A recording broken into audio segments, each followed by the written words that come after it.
Welcome to the AFR Saints channel, where we provide you daily content on your favorite team, the New Orleans Saints. Do us a favor and hit that subscribe button. Be sure to leave your comments below and smash that like button. Who dat?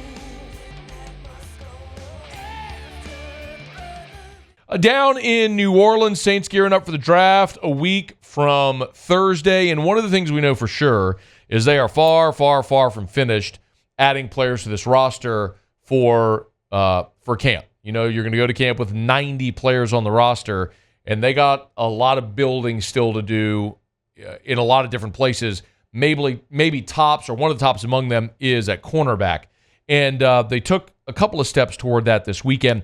The Saints have re-signed Shemar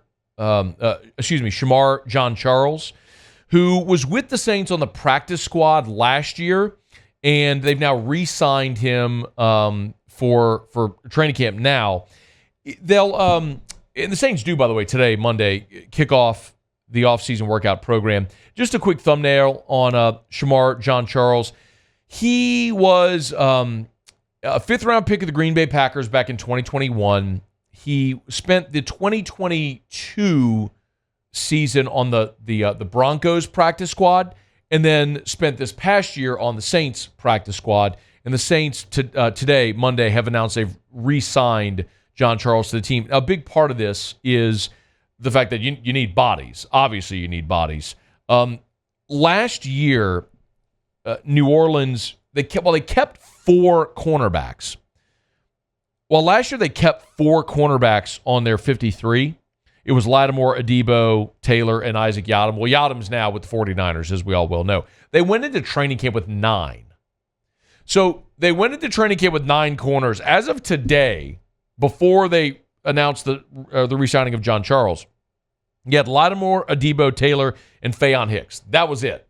Yet Faion Hicks is an exclusive rights free agent. So you had those 4. Remember, you went to camp last year with 9 cornerbacks. So adding Shemar Jean-Charles brings you up to 5. You're still thin there. I'm not telling you that I think Shemar Jean-Charles is the guy that makes the team. I don't know. Hopefully that's a stash guy on the practice squad. You call him up if you need him, like they did last year for the Rams and the Falcons late in the season. It's an undersized guy who's 5'10", 185, can help you in special teams, which is really his role, special teams and a backup in case somebody goes down. But again, you need bodies in your secondary, and there's one. Another guy that may be worth keeping an eye on with the draft a week from Thursday, and I don't know if this is someone who we're looking at that could be a draft pick for New Orleans or someone that you bring in as a potential, undrafted free agent, but Rico Payton is a name worth keeping an eye on because the Saints have brought him in now for a top 30 visit. He's out of Pittsburgh State and made his visit now to the Saints headquarters. Another undersized guy, 5'11", 188. The Saints like bigger, longer corners. Lattimore, Taylor, Adebo, all over 6 feet tall. So they bring in Rico Payton, 4'5'7" in the 40. So not really big, not really fast. Makes you wonder, for a Saints team that values the relative athletic score so much, what are they doing here? But this is a guy who played 4 years of college at Pittsburgh State, was a very productive player during his college career. The Saints do love to go mine the lower levels and lower classifications of football for potential stars. And that's no secret, right? We know that they drafted Trevor Penning a couple of years ago in round 1.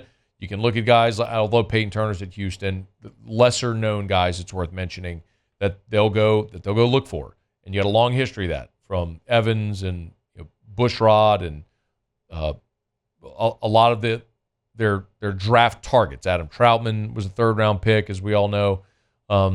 So Trey Hendrickson, they'll go mine the G5, the FCS, Division II, anywhere they feel like they can find a star player. Look at Rashid Shaheed right now as well as an undrafted free agent.